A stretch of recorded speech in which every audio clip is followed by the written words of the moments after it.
What is going on, y'all? Welcome back to the channel. It has been a long time since I made a video in the shop, and I got one for you today. So I'm in a storage unit shop. This is my temporary setup. That's why it looks the way it does. I'll probably do a shop tour video here pretty soon on it, but before you look around, there's a lot of metal. That's why I'm in a storage unit shop. But this video, I'm going to be making a shop sign, and I'm going to walk you through how I do it. Now, I reached out to Jason over at Sow The Land. Jason is one of the YouTube creators that I watch very frequently. He's got a homesteading channel over there. He's also very handy, makes his own custom pieces, but he's lacking a shop sign. So I got to make him a shop sign. I made one for myself here. I got another sign right here and one right here. All different styles, but I'm going to just walk you through how I make this one.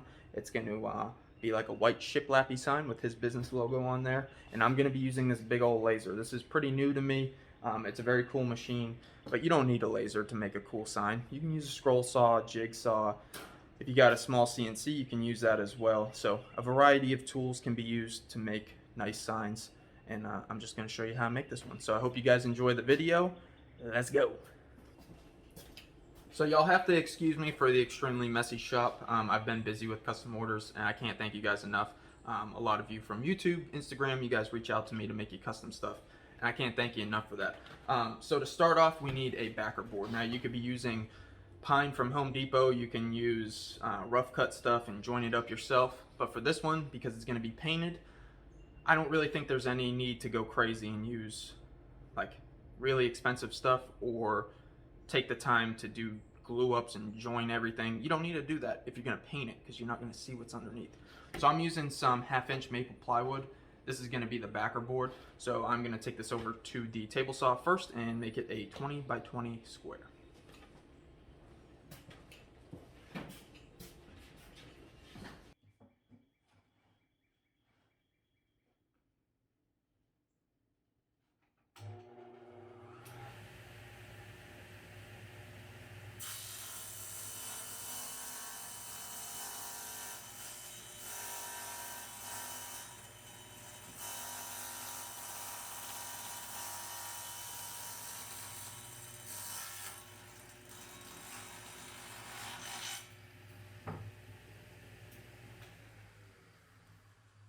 Alright, so now that I have my nice 20-20 square piece, I am going to engrave some lines to make it look like shiplap.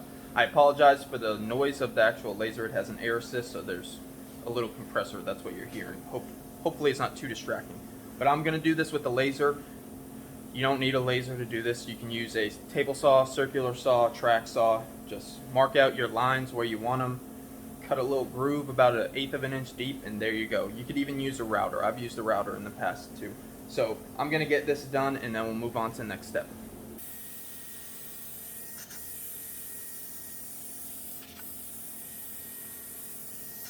Okay, so now I have the laser just cutting out a template. So Jason's logo is circular, and it's two-tone. It's black and white.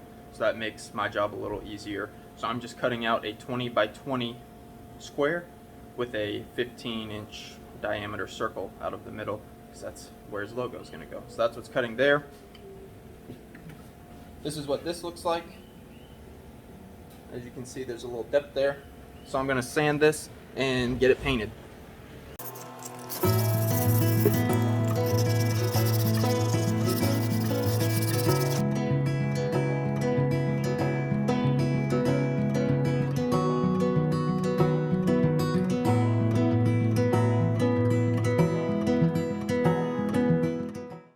So the first pieces I cut on the laser with this big circle and a square that has this circle cut out of it.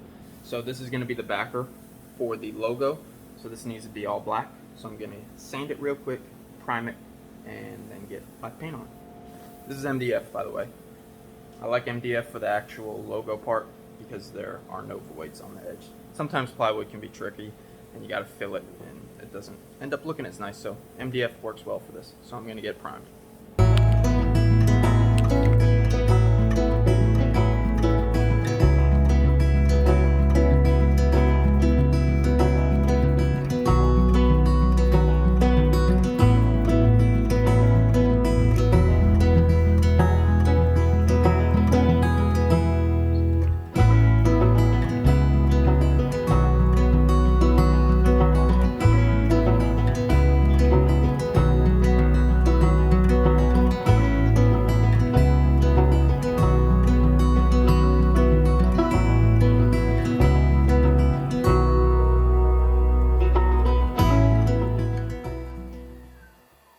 Alright, so it's update time. All the lasering is done. It cut everything I needed. Originally, I was just going to have the black backer and then the white parts of his logo, and the letters were just going to be cut so you would see through to the black, and that's too basic.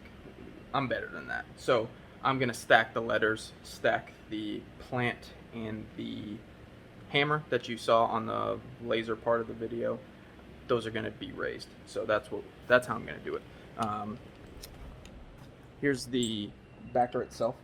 As you can see, it's got the lines in there. You see the contrast. Looks like shiplap. That was just 2 coats of that. Was it Valspar paint? Yeah, ultra white interior paint. It's paint primer mixed. This is going to get a clear coat anyway, because if he's putting it out in his shop, it's going to be more susceptible to humidity and that kind of stuff, so it needs to be sealed. But I've got a ton of sanding ahead of me. I gotta sand all these little pieces before I can prime them, so I'm gonna get to that, and then I'll probably pick back up after everything's primed, because it's the same thing as the priming that I showed you. Just spray it, let the MDF soak it in. So I'm gonna get to that.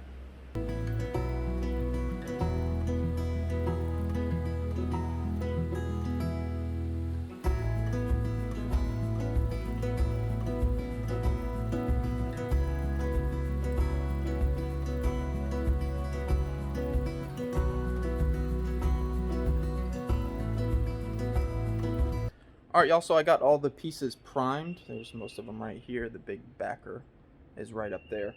So once this dries, I'll sand them at 220, mainly to just get any like little fuzzy pieces off or anything like that, and smooth them out. And then I'm going to paint them. You can use rattle can spray paint, or you can paint it by hand. I think I'm going to opt to paint this one by hand, just because nothing is tiny, so I should be able to do it. And hand painting, that stuff dries a little faster, so I can get more coats on faster, and I think it'll turn out good. So once this dries, I'll get to painting and show you the painting process. While the primer's drying, let's talk about frames, right? Because every good sign needs a frame. Most of the time, I'll just use pine from the big box store because it works. I'll buy it at the wider widths and rip it to my desired dimension because it's cheaper that way. Usually 1.5 inches works. And I'll glue it and brad nail it, and that works just fine. But, you know, Jason, he's a maker himself, so I can't be slacking and cutting corners. Luckily, I have a 1.5 inch wide piece of red oak that was left over from the last table that I built, so I'm going to use this. And instead of just cutting them and brad nailing them, I'm going to cut a dado in here with the table saw. That'll give it a little bit more structure and rigidity and allow for the wood movement, because if this is going to be in a shop, it's going to move with the humidity, so I don't need the frame twisting on them. So the dado will allow that, because the 20 by 20 sign will actually kind of float in there, and I don't have to worry about it warping. So I'm going to cut these on the miter saw first and then get the dado in there.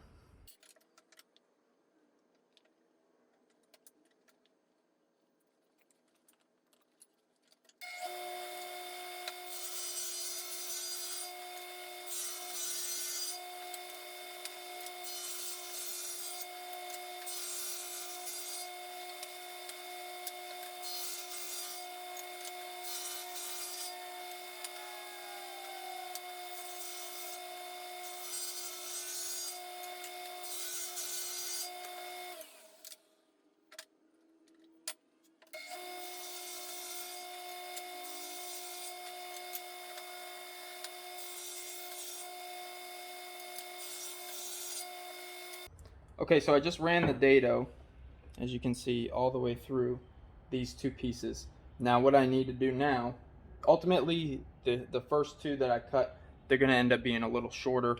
I'm sure that there's a better way to do this, but I don't do it all the time. Most of the time I'm just gluing and bradding it to the side. I don't really do the dado, but now I can take this board and put it up along the bottom and just scribe a line right here.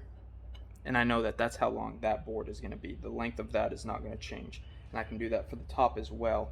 And then I will mark where I need to stop, which is going to be right in here. Let me just cut them all and then explain it after. I need to determine where to put the stop on these.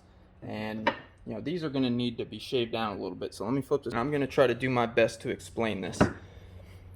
These two pieces that I cut at 20 1/4, or not 20 1/4, sorry, 20 1/16. These are going to have to be shortened because there's going to be a dado in the top and bottom piece. So if they were as is, right, they don't cover any of this. So to determine the stop dado is basically going to be this distance right here. So I need to measure this and mark on my table saw. You can see I have tape on there where the blade comes up and the blade goes down. So I will be marking on this top and bottom board where it needs to stop, where I need to take the board off of the saw. So over here at the table saw, I have the top and bottom pieces. They're both marked with the 1/2 inch dado. I haven't messed with the blade height. I'm right at 1/4 inch. That's what those ones were cut at. So I have, on each board, I have marked my start and stop points there. And right here on the table saw, I have a couple of pieces of tape marking where the blade comes up and where the blade drops down. So how this is going to work is I will turn the saw on. This is going to get dropped down right at that line. I'm going to push it through, and then when it gets to the end here, when this line is about to hit that tape, I'm going to stop and I'm going to turn the saw off, and I'm going to let it wheel down and stop before I take this piece off. This is a little dangerous, so if you're not very comfortable with the table saw, don't do it. Just run them all the way through and then use plugs to fill the ends. And I will be definitely standing off to the side because I don't want that thing flying back at me. So if you're going to do it, just be smart about it. You know, I'm still going to be using my push block to run it through and hold it down when the saw is turning off so that it doesn't kick back or jump up at me, because I don't want to get hit in the stomach or the face with a piece of red oak. That won't feel good. So I'm going to set the camera up over on the table again and point it this way, and you can see it happen. Hopefully it doesn't kick back.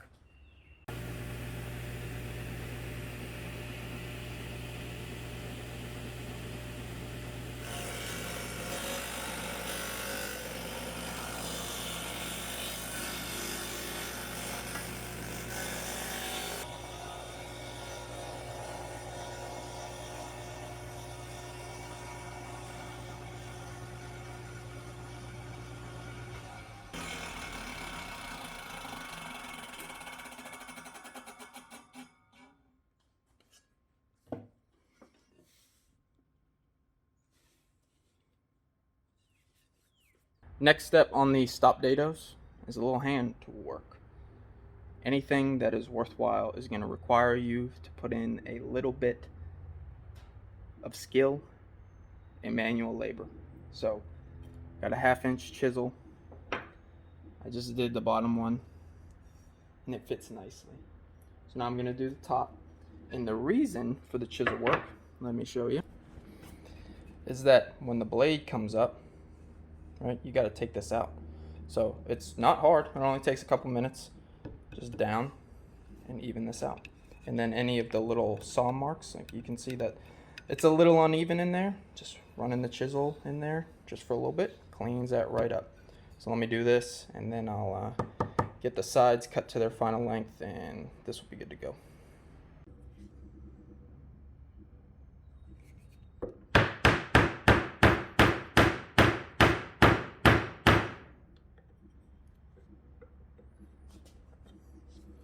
So that was the chisel straight down like this. Now I'm going to put it like this in the groove.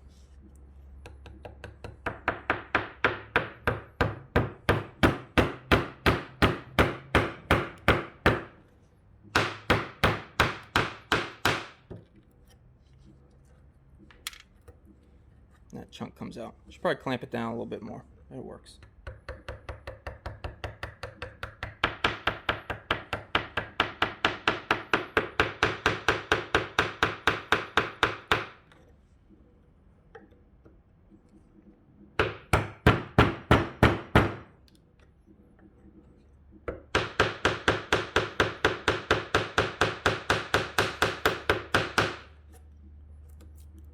And just like that, corner's cleaned out. So now I'm just gonna do the other corner and then clean up the dado itself just by running this along, taking all the ridges out, and it'll be done. To get the final measurement for the side pieces, I just have one butted up against the inside corner, flush with the outside right there. I'm just gonna come in here, mark a little spot. Got my little spot right there. Take out my square,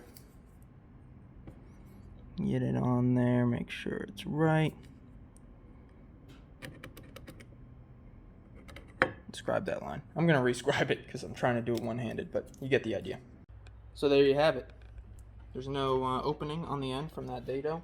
That works out. These pieces on the sides ended up being 19 and 11/16 is the measurement I got. So the template, which is right here for the sign itself, is the size of this.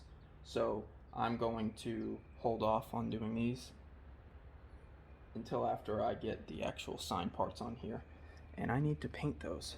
And this took a little bit longer to do and figure out, and the reason is this was my first time doing a stop dado, and it turned out pretty nice. So don't be afraid to try new techniques, learn, do your research, figure out how to do it, and if you feel confident, go for it. So that's what I did. I'm very, very happy with it. So on to painting. I forgot there was more sanding.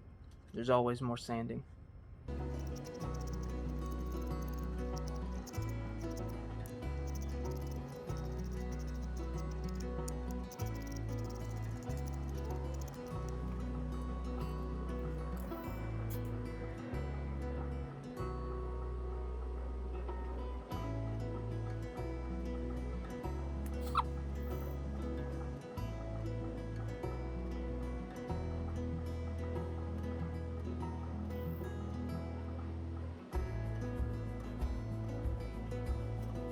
Alright y'all, so as you can see, I got a different color shirt on. This is the next day. So before I left yesterday, I got one coat of paint on all the pieces for the sign, and I was able to finish that painting today.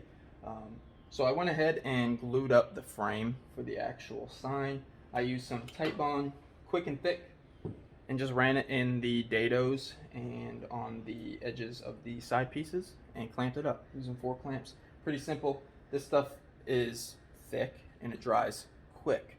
So good for this project because I can move on quickly. So now I'm going to start gluing up the sign itself. I decided I'm not going to use this template. I'm going to glue up the main portion of the logo first, and then I'm just going to hand place it on there because it's easy enough to get a circle centered in a square. So that's how I'm going to do it. Yeah, I'm just going to set the tripod up right here as I'm putting this together. I'm using Starbond CA glue to put all the pieces together, and I will be using the parts that I cut out as the template to make sure everything goes where it's supposed to be. So let's get this thing glued up.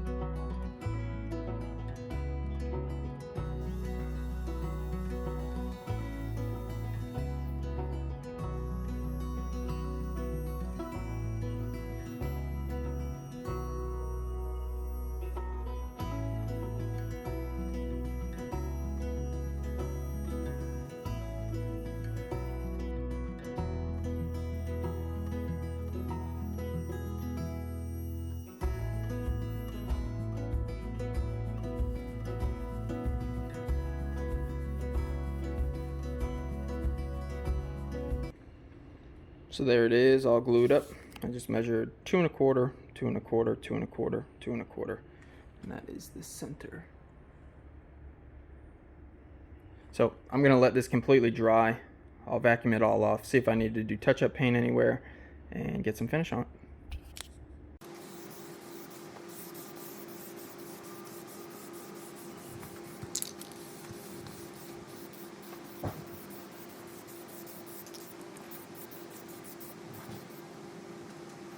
that is a wrap on this one, people. So the Sow The Land sign is very fun to make. I hope that the video was somewhat educational for you, show you some of the capabilities of a laser cutter engraver. I have an affiliate link for this particular laser, so if you want to do more research and you decide to purchase one of those, if you use my link, that helps me out a little bit. You don't have to though. There's a bunch of good laser brands out there, so don't feel obligated. But as you can see, it makes good stuff if you know what you're doing and you know how to use it properly. But I had a lot of fun with this one. The stop dados were a success, first time ever doing that. Hopefully I explained it in a clear enough manner for y'all to understand if you want to give that a go. But yeah, this is going to Jason over at Sow The Land. Jason, if you happen to watch this, I hope you enjoy the sign, whether you put it in the shop or in the house. It doesn't matter to me where you put it. I hope you find a good spot for it. And if you guys are into the homesteading, chickens, growing your own food, building stuff, make sure you check out the Sow The Land channel. I'll link it down in the description. And I will also link our website. So if you want to get a Lazy Lab Acre hat, or you want to check out our website where I've got some other things, or you want to check out Instagram, that kind of stuff, it'll all be right there for you. But as always, thank you guys for watching. If you're not subscribed to the channel already, please do so. We appreciate it. If you want to share it, even better. Little thumbs up, sweet. Next video is going to come out like right after this one, because I've already got it done. And it's another project in the shop, and it has to do with gardening. So if you're into that, make sure you just watch the next video too.